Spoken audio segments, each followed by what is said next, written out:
Acompanhe comigo no verso de número 3. Ele diz: bendito Deus e Pai de nosso Senhor Jesus Cristo. Ele começa a carta louvando a Deus, bendizendo o Senhor por uma obra gigantesca que Ele operou nele e na vida dos irmãos em Efésios e na vida de todos aqueles que acreditaram nessa obra da redenção. Tudo que o apóstolo Paulo vai iniciar na sua carta, ele vai iniciar com um fluxo de grande louvor. Um grande louvor de Deus, e ele vai manifestar esse louvor, ou seja, porque nós devemos bendizer a Deus, o Pai. Então ele vai trazer as razões pelas quais ele, o apóstolo, bendiz o Senhor. E no verso de número 6 ele diz: para louvor da sua graça. No verso de número 12 ele diz já quase no final, a fim de sermos para louvor da sua graça, da sua glória. E no verso 14 ele volta de novo a dizer: o qual é o penhor da nossa herança, até o resgate da sua propriedade, em louvor da sua glória. Esse é um dos textos que a igreja primitiva também cantava. Por quê? Porque é um hino de exaltação a Deus. Embora eu não venha pregar ele agora, eu queria só mostrar uma coisa, que dentro das Sagradas Escrituras, muitas vezes aquilo que a gente lê é um cântico, e a gente não está sabendo o que é um cântico. O apóstolo Paulo, ele entra exatamente com isso. Ele está cantando e ele vai redigir uma carta à igreja, e ele redige uma carta logo no seu primeiro capítulo, mostrando a efusão desse louvor que transborda do seu coração, por ele encontrar em Deus e somente em Deus a sua fonte de alegria, de herança, de perdão, de redenção. Tudo preparado pelo Pai, pelo Filho e pelo Espírito Santo, para que o homem pudesse dar exatamente aquilo que Deus espera que aquele homem que ele havia criado no Jardim do Éden tivesse dado: louvor a Deus. Coisa que, quando o Filho veio, a Bíblia declara, em semelhança de carne de pecado, enfraquecida, ele foi o único homem a dar verdadeiramente o louvor a Deus. E por ele ter dado unicamente o verdadeiro louvor a Deus, porque dar verdadeiro louvor a Deus é uma vida que obedece ao Senhor, é uma vida que se submete a Deus. E essa vida que se submeteu a Deus, ele foi até a morte na sua obediência para com o Pai. E nesse caso é o que Jesus disse: Pai, eu te glorifiquei na terra, agora glorifica-me a mim com aquela mesma glória que eu tinha antes que o mundo fosse criado. Que eu estava contigo. A minha verdade aqui, ou a verdade das Escrituras aqui que eu posso dizer, é que quando Cristo ele obedece e faz o sacrifício, e se torna realmente o sacrifício perfeito de Deus para a redenção do homem pecador, ele traz desse homem e resgata este homem, para que este homem pudesse dar exatamente aquilo que o Cristo agora está dando: louvor a Deus. Um louvor obediente, santo e reverente ao Todo-Poderoso. E o apóstolo Paulo, ele foi mestre, que a gente pode assim dizer, ao declarar esse louvor e da forma como os motivos pelos quais podemos adorar o Pai. Mas lembrando, aquilo que para os salvos, os santos, aqueles que creem, é motivo de louvor, é motivo de agradecimento. Para aqueles que não creem, é motivo de desprezo, motivo de dizer que Deus é injusto, que Deus é mau, que Deus não existe. E se Ele existe, Ele é perverso, Ele é vaidoso. Por que eu estou colocando isso? Porque a gente tem que entender que aquilo que é maravilhoso ao contemplar a ação maravilhosa de Deus para conosco, em termos de graça e misericórdia, sempre vai ter alguém se levantando e dizendo: isso é injusto, isso não é correto, isso não pode ser verdade. Por que não pode ser verdade? Porque ele não é capaz de se humilhar e acreditar que Deus está vindo para dar perdão dos seus pecados. E para dar o perdão dos pecados a mim e a você, exige-se de mim e de você uma única coisa: que eu me reconheça como pecador. Porque se eu não me reconheço como pecador, eu não me reconheço para arrependimento. E se eu não me reconheço como arrependimento, significa dizer que minhas ações podem estar até erradas, mas elas não são pecaminosos, porque o ato de ser errado e ser pecaminoso são coisas distintas. Embora Deus, na sua Sagrada Escritura, aponte o pecado como um conceito de errar o alvo, ou seja, fizestes alguma coisa de errado, todavia, no nosso mundo, errar muitas vezes não tem nada a ver com o pecado. Como assim, Abraão? Eu explico. Porque a ideia de pecado é só de um Deus que é santo e dá uma ordem dizendo o que é pecado e o que não é pecado. O ato de errar nem sempre é um pecado. Eu dou um molho de chave para a irmã Noemi e diga, tem nesse molho de chave, vamos supor, umas 20 chaves.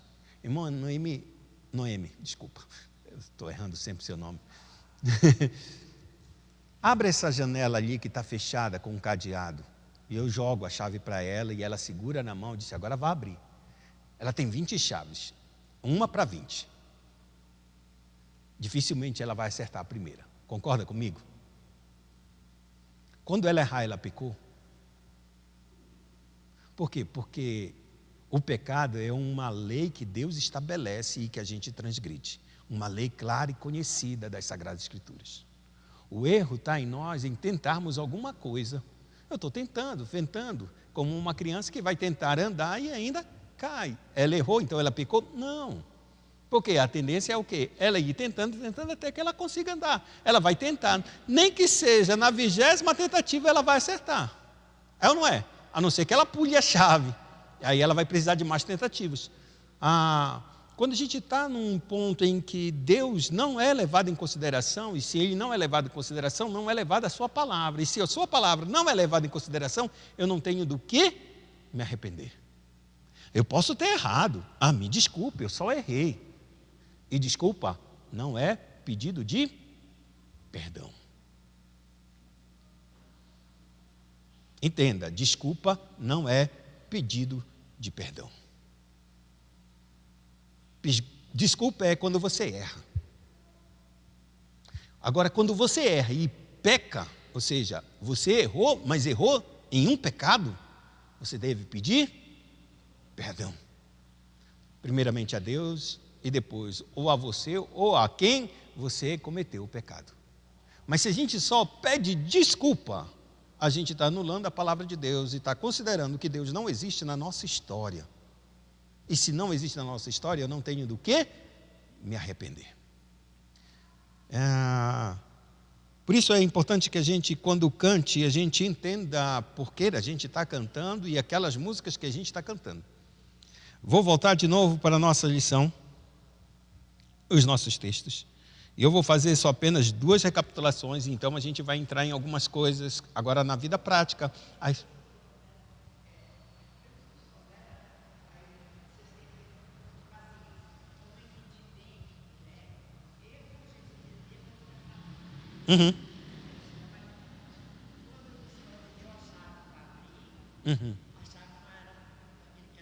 Não, as 20 chaves, uma delas ia abrir o cadeado. Dei 20 chaves. A senhora acertaria de primeira? Dificilmente, né? Podia acontecer? Podia. Mas a probabilidade era grande que você errasse. Mas quando a senhora errou, seria pecado?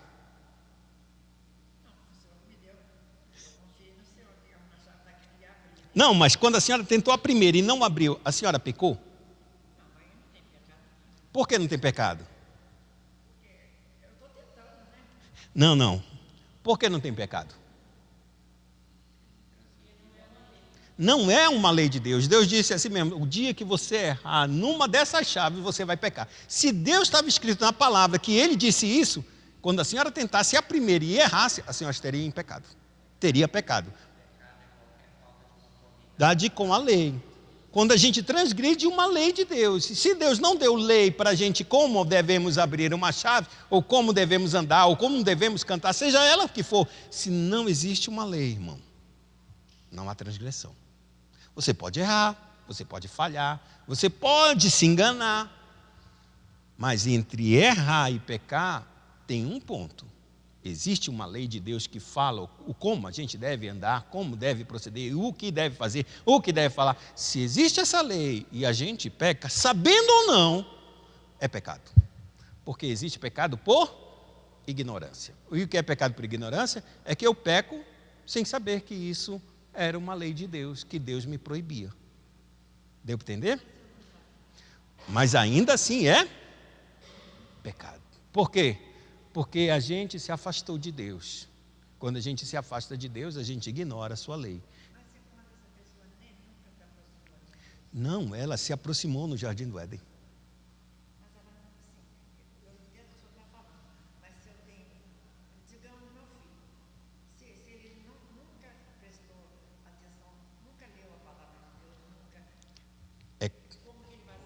Aí você olha ali.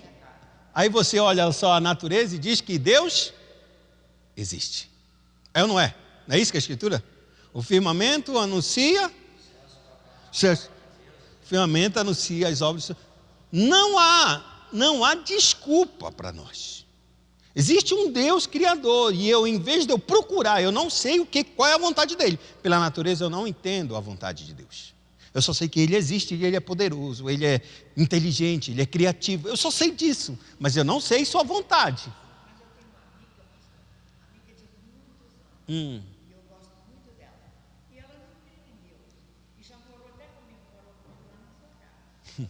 Sua casa numa época e ela morou comigo lá. E eu sempre falei da palavra de Deus, mas ela nunca quis ouvir. Ela é espírita, mas ela não é espírita, ela é espiritualista. Eu sei. Ela não é dessas pessoas que recepcionam. Eu sei como é que é. Mas ela tem assim, é muito difícil, eu estou explicando para o senhor, porque eu vou receber ela terça-feira na minha casa. Não tem problema não. Eu quero pedir oração. Porque toda vez que ela vem na minha casa, nunca acontece nada de mal, mas minha família não gosta dela. E minha família conhece, o senhor conhece? Minha família é isso daí que eu conheço. Porque a família da gente é aquele que nós parimos, né? Começamos a parir. Pai, o filho já ficou para trás, o irmão já ficou para trás. Minha família, meus filhos, meus netos, meus bisnetos e meus tataranetos que eu já vou ganhando. Então, essa que é a minha família. Eu quero dizer, essa minha família não gosta dela. É muito difícil, porque eles não querem que eu receba ela na minha casa. Mas ela sempre foi minha amiga, apesar de ela não crer num Deus que eu creio. Certo. Como é que eu posso desfazer dela porque ela não crê? Eu tenho que orar sempre por ela. Tanto eu estou pedindo oração para terça-feira, que terça-feira ela está chegando. Aí é difícil essa pessoa, ela crê em tudo menos na glória de Deus. Porque ela está pecado, está morta. Pois é, está morta. Mas eu tenho que abandonar ela? Não tem nada a ver uma coisa com outra. A gente nunca abandona ninguém. Cristo abandona alguém? Cada um que se vira as costas.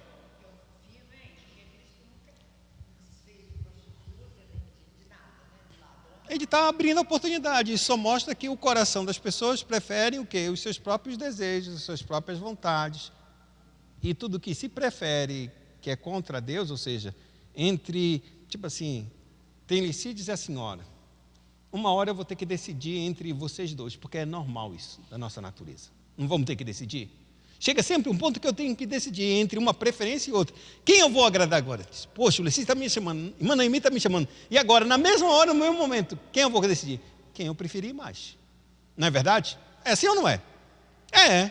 Aí eu vou para o Licídio. Desprezei a senhora. Naquele dia a senhora sabe que Licídio tem preferência do que a senhora. Pronto. A mesma coisa acontece com a gente com Deus. Entre duas coisas, entre um pecado e fazer a vontade de Deus. Vou fazer a minha vontade. Então, naquele dia, tu decidiste fazer a tua vontade e não a de Deus. Ou seja, tu tem preferência por você mesmo do que por Deus. Esse é o ponto. E a gente tem essa preferência sempre por nós e por qualquer outra coisa além de Deus, é porque nós estamos mortos nos nossos delitos e nos nossos pecados. A gente prefere viver segundo a nossa própria vontade do que segundo a vontade de Deus. Agora, vou... Para todos. Não. Tá bom. Agora vamos entrar nas músicas.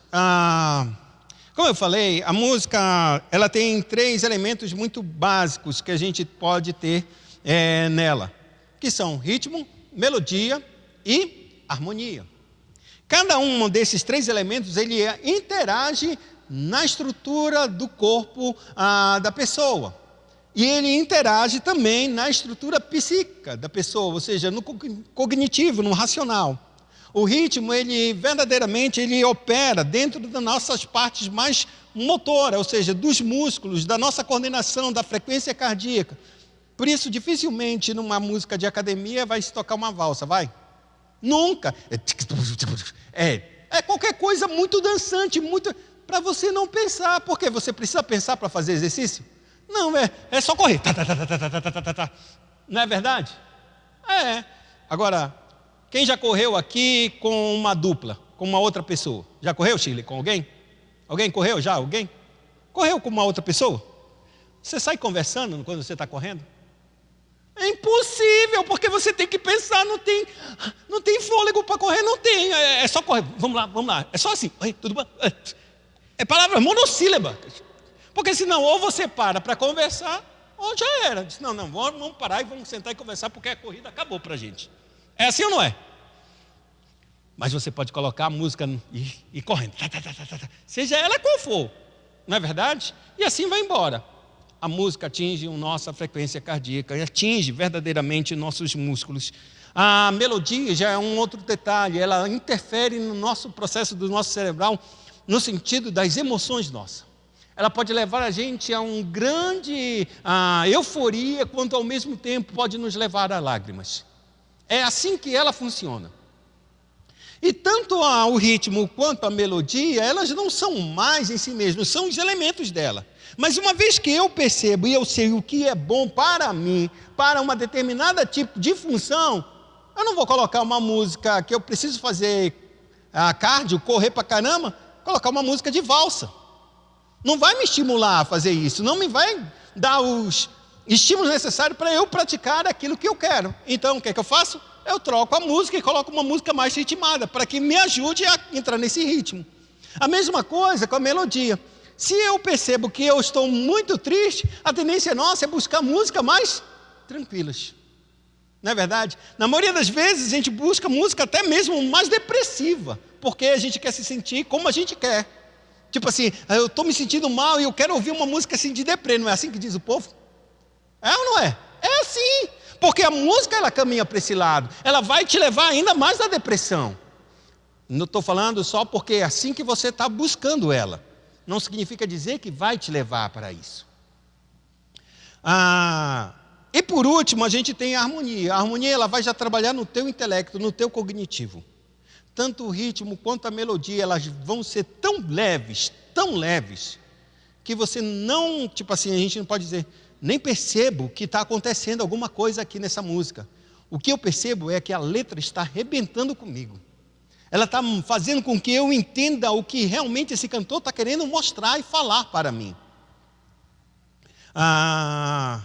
E é isso que nesta manhã eu queria fazer com que a gente pudesse entender que tudo que é colocado para se ouvir, preste bem atenção, ela tem propósitos. Ela se torna como uma arma. Eu posso, verdadeiramente, como eu não sou um músico, eu posso até produzir alguma música, posso escrever alguma letra, posso até produzir alguma música, sei lá, cantarolando, uma música autoral. Mas eu não terei a capacidade, que eu posso dizer, de usar essa música como uma arma. Mas quem é músico e quem lida com música, sabe exatamente o que eu posso fazer para alterar o teu comportamento. Eu vou usar ela com uma intenção muito clara de alcançar você. Seja o teu corpo, seja a tua alma, tuas emoções, aqui claramente falando, ou seja o teu intelecto. A fim de que eu possa manipular a tua vida. Vocês já viram que todo comercial, ele nunca passa praticamente sem música? Você vai para um comercial e olha um comercial, tem uma música. Nada é sem som. Por quê? Porque o som ele vai mostrar para vocês, ele vai te induzir um determinado caminho que é esse produtor, esse conteúdo que ele está lançando para você, para te induzir aquilo que você quer. Então, se eu tenho a música, e os reformadores eles sabiam muito bem esse poder que a música tinha. Não só os reformadores, no período da Grécia, dos grandes pensadores da Grécia, eles já entendiam que a música era algo poderosíssimo para afetar a estrutura humana. Só que eles não tinham os recursos necessários, ou seja, tecnológicos, para provar que isso era verdadeiro. Eles só sabiam por experiência. Olha, isso, se eu fizer isso, as pessoas estão fazendo isso. Cada vez que eu faço essas coisas, as pessoas estão acontecendo isso. Eles não tinham de forma empírica, ou seja, cadastrada, no laboratório para verificar esse tipo de comportamento, porque não tinha como analisar o cérebro da pessoa. Não tinha como analisar a reação musculares das pessoas, ou o batimento cardíaco da pessoa. Hoje a gente já tem. E o que eu estou falando aqui, eu não estou falando na minha cabeça, estou falando de estudos que estão acontecendo aqui no Brasil. Mas especificamente na UFMG. Mas isso está dentro de vários artigos científicos aí espalhados pelo mundo a respeito da música. E aqui eu queria dizer uma coisa para vocês. Se eu consigo perceber que eu posso alterar um determinado tipo de comportamento de uma pessoa pela música, então eu que estou fazendo a música, eu tenho uma arma na minha mão. E é isso que os reformadores diziam claramente para que a gente entendesse. Por que é tão importante os princípios, quando a gente for cantar as músicas, esses princípios que estiverem lançando dentro da música, como a obra de Cristo, a ressurreição, o seu senhorio, o foco completamente, verdadeiramente, somente em Cristo e não na nossa experiência humana, não no mérito humano, uma doutrina sólida, ou seja, o que a Escritura fala a respeito da obra de Cristo, a graça maravilhosa como ênfase de que nós não podemos por nós mesmos alcançar a salvação, mas é Deus vindo e indo até nós e nos resgatando e nos sustentando. Porque se esse Deus que nos resgatou, Ele também não nos sustenta, não temos como perseverar nessa vida. Não temos como. E então Ele traz essa grande função da música para dentro da igreja, entre esses dois pontos. A música serve para adorar a Deus, mas ela serve para ensinar o seu povo a respeito do Deus que ela canta. Se eu estou cantando uma canção e estou adorando a Deus, a pergunta é, essa canção que eu passo a adorar a Deus, verdadeiramente está ensinando um Deus rico, verdadeiro, gracioso, misericordioso? Ou ela está ensinando eu a adorar um Deus que não é segundo as Escrituras? Não é segundo os princípios das Escrituras. A gente tem que começar a pensar claramente a respeito disso. E nesta manhã, eu queria trabalhar com vocês a respeito disso, para que a gente pudesse dar uma olhada e ver algumas coisas que para nós devem ser extremamente importantes. Buscar esse discernimento a respeito. Deus, verdadeiramente, onde está a nossa forma de adorar e está correta, as músicas que cantamos, e nesse sentido, existem dois papéis dentro de um culto para a música: músicas de impressão e músicas de expressão. O que seria música de impressão? Ela se relaciona com o poder da música que tem de atuar no nosso corpo e nas nossas emoções, alterando-as, acalmando-as ou excitando-as. Ainda sem palavras, elas podem criar diferentes atmosferas de alegria, de paz, de tristeza, de majestade, ou simplesmente um ambiente devocional, quando for apropriada. Se as palavras de um cântico não são bem compreendidas, desaparece o seu papel de expressão. Presta atenção.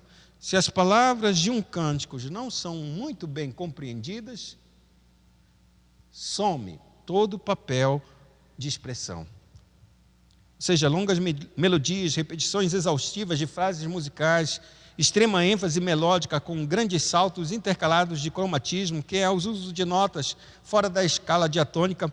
Talvez a gente não entenda muito bem isso, eu também não entendo, porque eu não sou muito músico, mas a gente vai trazer alguns textos para que vocês entendam como isso está acontecendo. Em termos simples, é quando uma sequência de notas avança por semitons consecutivos, no menor intervalo. São recursos musicais que geram, em essência, música emotiva e de efeito contagiante, que, embora possa vir acompanhado do texto, dele não depende, nem com ele se preocupa.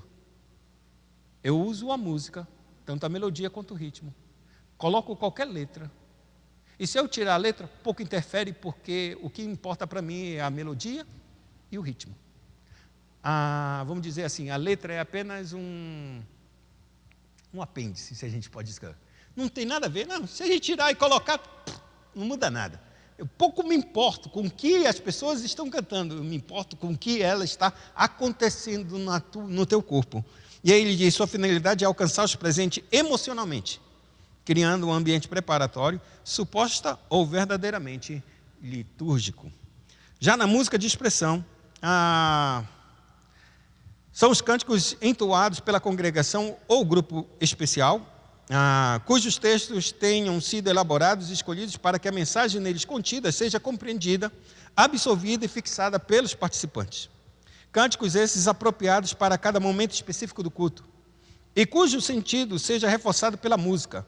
A música, nesse caso, seja o ritmo, seja a melodia, será um veículo para o texto, e será tão mais eficiente quanto melhor for o seu casamento com as palavras, isto é, quanto melhor a música puder expressar por si só as ideias contidas no texto.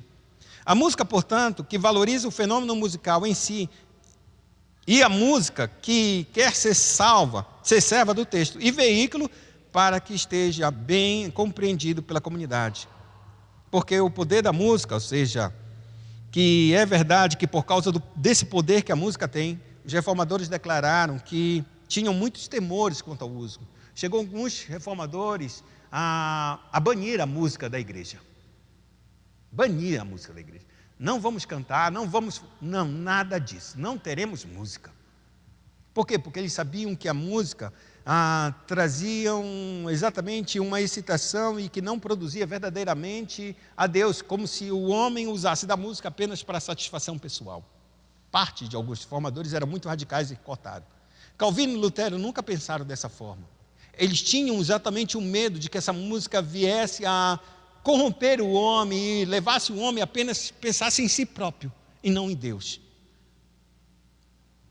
Por isso eles tiveram cuidado e cautela quando tinham que produzir música. Mas é interessante levar que nem todos os reformadores pensaram desse jeito e pensaram, como a Escritura diz, é bom cantar ao Senhor. Se Deus está dizendo que é bom cantar e entoar louvores a Ele, é necessário que a gente tome cuidado com tudo que a gente tem, com tudo que Deus coloca nas nossas mãos, para que a gente não transforme aquilo que é bênção em maldição. Aquilo que é bom em pecado. Porque lembre-se, irmãos, o pecado, ele é o resultado de uma perversão daquilo que Deus nos abençoou. O pecado é uma perversão das bênçãos de Deus. Simples assim. Comer é pecado? E a gula? E o que é a gula? É o excesso de comer. Sexo é pecado? Não. Mas sexo é para todos? Para quem é? Para os casados. Acabou. Passou disso? Pecado. Perversão. Eu quero sexo, mas eu não quero casar. Eu não quero compromisso. Perversão bênção do casamento. Eu quero as bênçãos ou os bônus de alguém que é casado, mas não quero os ônus, o compromisso. Então, eu vivo uma vida promíscua. Perversão. Então, entenda que é assim que funcionam as coisas. Funciona desse jeito. E agora, nesse sentido,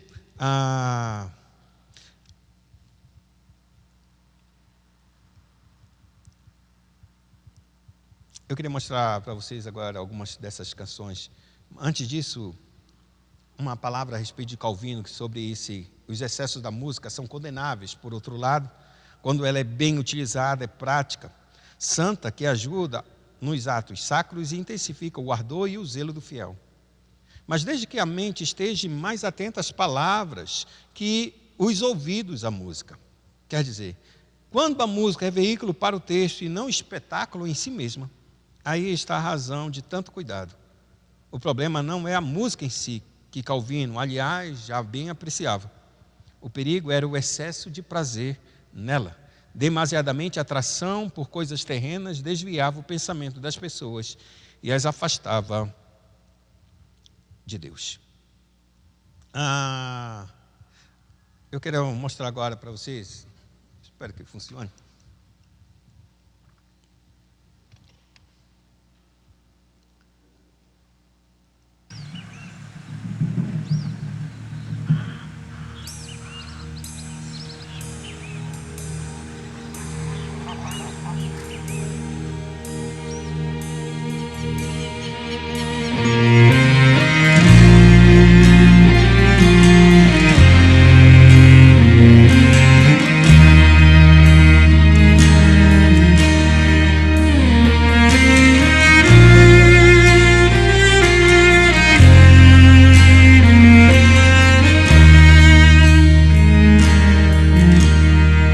Só em Cristo posso confiar, é minha força, luz, canção. Só um minuto. Como é que eu passo daqui para lá por coisa? No quê? Cadê o controle? Qual é?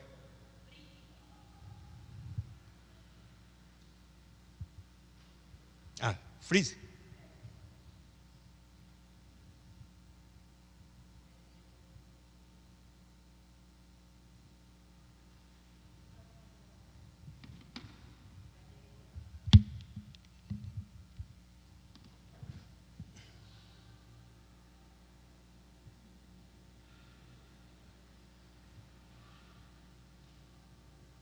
Porque ele está nesse Rolex.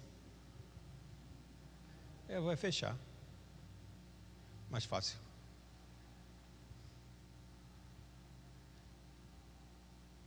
A culpa é que ele não aparece. Diz aí.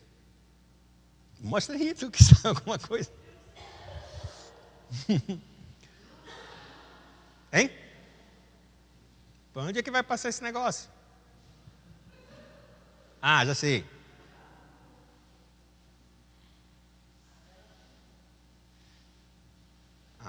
Espera aí que eu vou...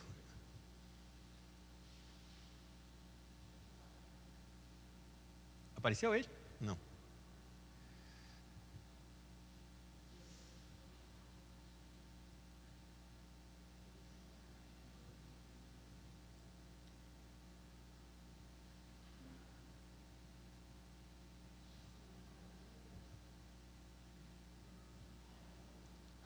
Entendi. Filho, aparece agora para mim.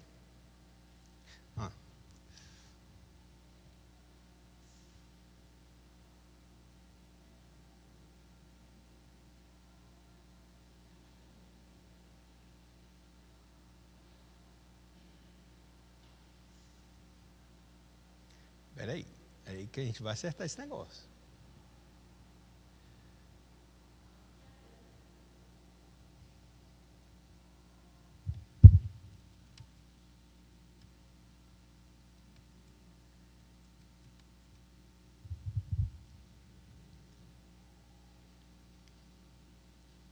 Não entendi isso.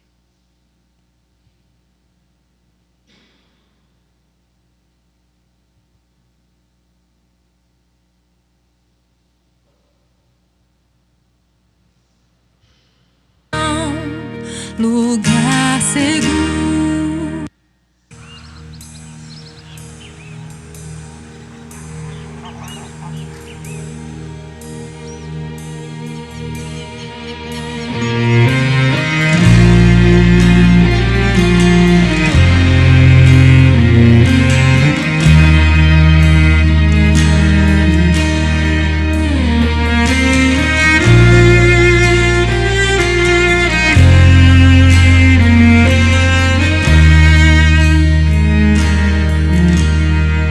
Só em Cristo posso confiar,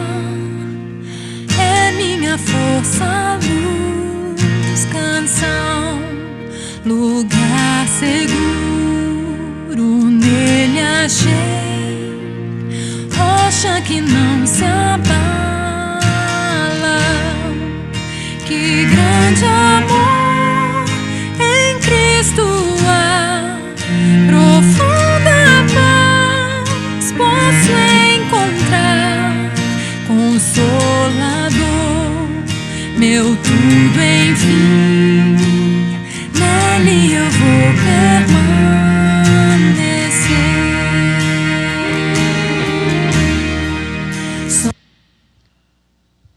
Por que eu estou colocando essa música? Ela conta a história verdadeiramente da canção de Cristo e de que a gente deveria confiar somente em Cristo. Quando você ouve essa canção, você escuta essa letra, você presta mais atenção na melodia e no ritmo? Tem condições de você percebe que a canção ela está caminhando e sustentando uma coisa, a letra. A letra é a coisa mais importante que você vê nessa canção. Embora a canção seja boa de se ouvir, agradável, todavia ela está suportando essa letra. Ela não está lutando contra a letra, ela não está fazendo com que a letra você não consiga perceber e não consiga ouvi-la. Ela está caminhando junto, ela dando suporte, porque se eu retiro, você pode cantar ela sozinha, só a canção, a capela, sem grande dificuldade. O meu ponto é que essa música está ensinando a teologia correta para o nosso coração, que só em Cristo eu posso confiar. Não existe outro lugar para onde eu possa ficar. Quando essa canção começa a ser colocada dentro da igreja, a igreja começa a ouvir, ela começa a perceber a letra dessa canção, nosso coração começa a verdadeiramente produzir fé e louvor a Deus, a um Deus que é tudo para nós. Mas se agora eu começo a pegar uma outra canção, e aí vocês vão perceber quão diferente é uma canção que ela trata com a nossa capacidade cognitiva, a nossa forma de pensar, do que uma canção que não quer saber que você pense, quer só agitar você. E quanto mais eu sou agitado, menos eu penso na letra realmente que está acontecendo. Porque se eu pensar de fato e de verdade na letra que está sendo cantada, eu não deveria cantar isso, porque isso vai contra a própria palavra de Deus.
De Deus é lindo na vida de quem é fiel.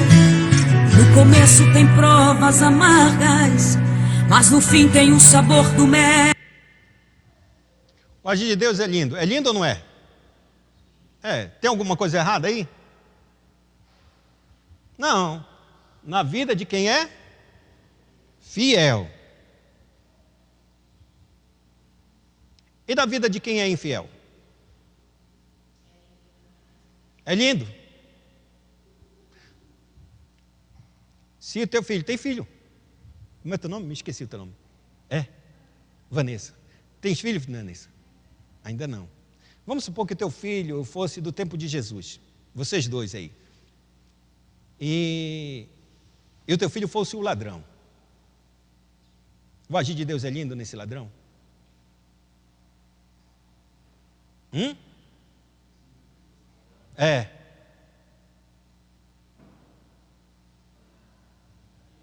Hein?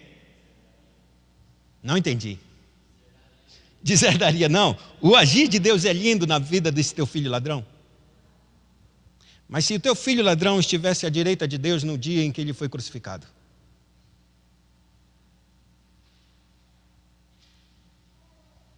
Não foram 2 homens crucificados? 2 ladrões? Um à esquerda e outro à direita. O agir de Deus é lindo na vida desses 2 homens? Sim ou não? Por quê? Porque o da direita ele foi o quê? Foi fiel? Foi fiel? Em todo o tempo ele caminhou com Deus? Mas o agir de Deus deixou de ser lindo? Porque no último dia ele estava diante de Cristo, coisa que eu, nem você, ninguém aqui teve a oportunidade de estar diante de Cristo. E que Deus colocou quem? 2 ladrões.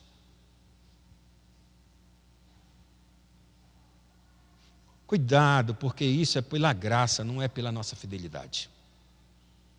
Porque se tu olhares com os teus olhos, não encontra ninguém puro, perfeito. Ninguém, irmãos. Olha esse texto. Nos dias de Noé, a humanidade havia se afastado grandemente. E tudo que Deus via era violência. E mais violência. E o que Deus olhou? Para um homem. Quem foi esse homem? Noé. E a Bíblia diz que Noé era um homem justo, fiel, íntegro, que se afastava, não era? Andava com Deus. Mas a Bíblia diz que Deus achou graça em Noé. O que significa dizer isso? Que Deus achar graça em Noé?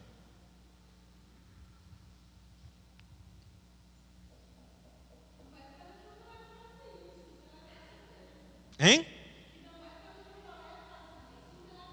Exatamente, Deus teve graça em Noé. Ele quis estender um favor sobre Noé. Não tenha nada a ver com a fidelidade de Noé. Não é porque Noé andava com Deus. Porque presta só atenção, se houvesse o dilúvio e morresse todo mundo, entre aspas, não poderia acontecer porque o Cristo não veria, então não teria. Mas, hipoteticamente, de alguma maneira, se a gente pudesse colocar dessa forma, e houvesse o dilúvio e matasse todos os homens, alguém iria para o céu? Então, não é fidelidade, é por graça. Porque a Bíblia é clara que logo Noé, que tenha feito a arca, entrado na arca junto com a sua família, 8 pessoas se salvaram, ele mais 7.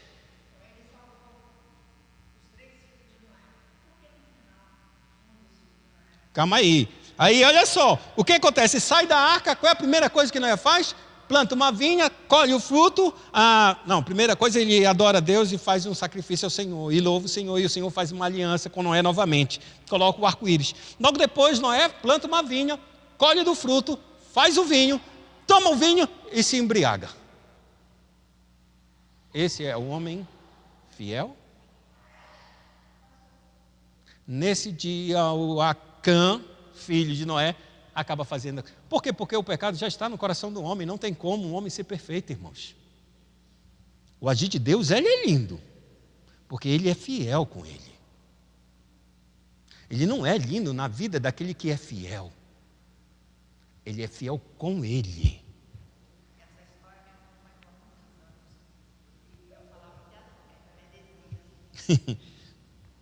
Aí vamos avançar. Quando eu começo a contar isso, eu começo a colocar que Deus, ele vai ser fiel para comigo, ou seja, ele vai ser lindo no seu agir, se eu permanecer sempre fiel. Como se a coisa que Deus viesse a me dar dependesse da minha fidelidade. Mas a Bíblia declara que Deus não nos deu um Cristo quando a gente era fiel. Pelo contrário, quando nós éramos inimigos, Cristo morreu por nós a seu tempo.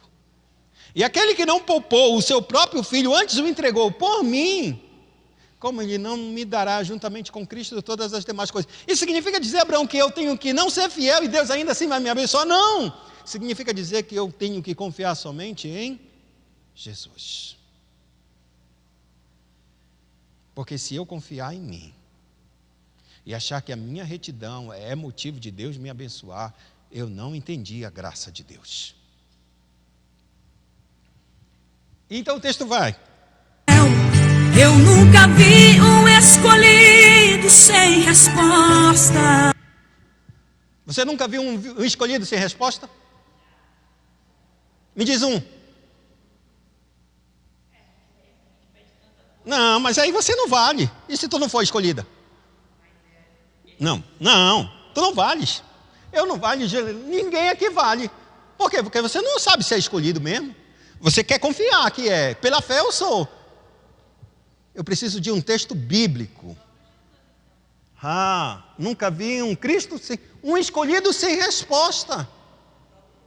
Daniel é um exemplo disso.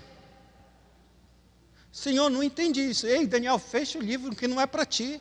Acaba, esse tempo vão passar gerações e gerações, e então eu revelarei aquilo. Porque agora está na hora de tu ir dormir, ou seja, morrer e receber a recompensa que está preparada para ti. Mas quanto a ti, acabou aqui essa história. Sela o livro. Um escolhido sem resposta. Apóstolo Paulo, é escolhido ou não?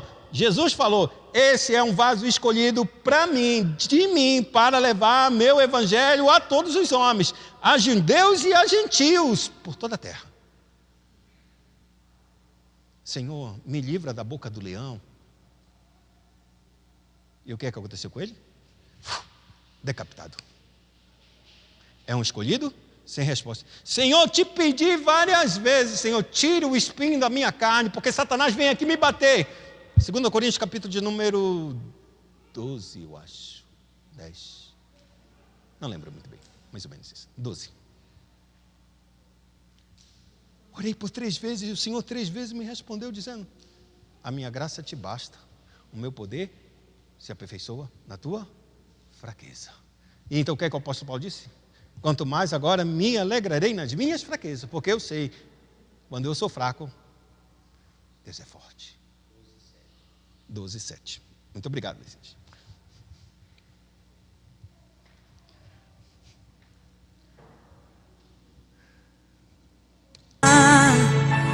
Porque em tudo Deus lhe mostra uma solução. Até nas cinzas ele clama e Deus atende, lhe protege, lhe defende com as suas forças. Você consegue perceber que até nas cinzas isso faz alusão a quem?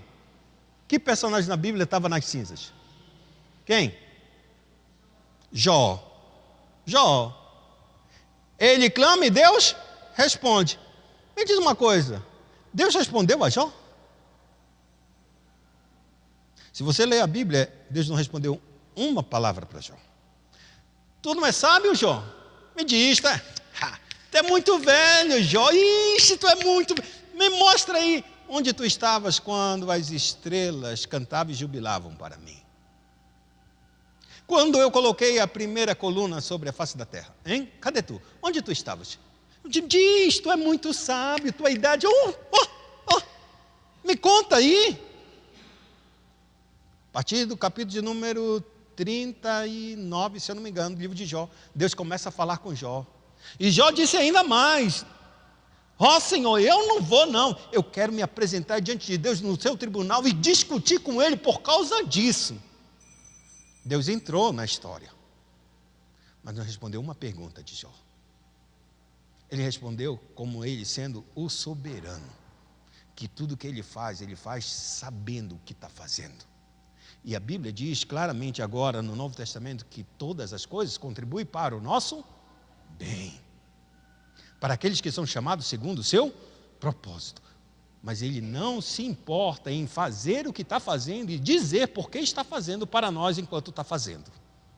É uma prerrogativa de Deus. Já pensou que tu tivesse que falar todas as vezes as coisas que tu está fazendo para a Liz, porque a Liz sempre vai perguntar, por que isso? Quero saber, faça. Eu que mando. Basicamente, se a gente é capaz de fazer isso, Deus também é. E a gente fica mordido porque eu comecei a pensar nisso. Caramba, eu não falo muito para minha filha mesmo não, né? Por que Deus vai falar comigo? Porque Ele tem que mostrar os motivos pelos quais a gente está passando o que está passando. A gente só precisa confiar, assim como eu exijo que minha filha confie em mim naquilo que eu estou fazendo. Porque eu sei que eu não estou prejudicando ela. É sério isso. Aí...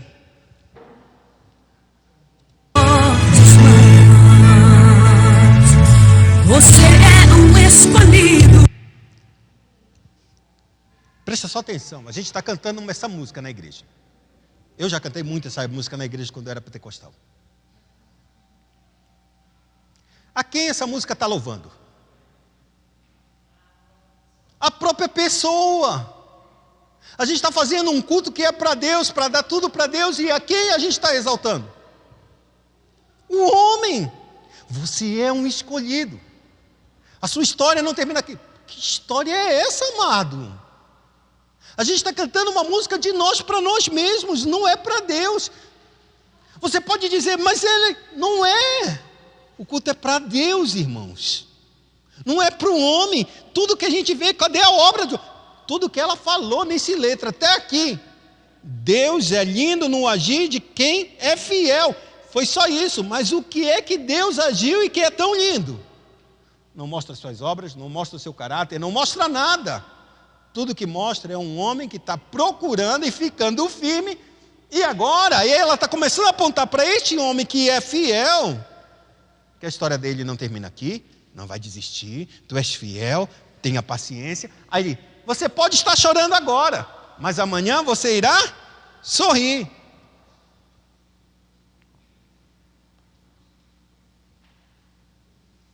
Aí ele vai te levantar da cinza e do pó, vai cumprir tudo que tem prometido. O que é que Deus tem prometido, irmão?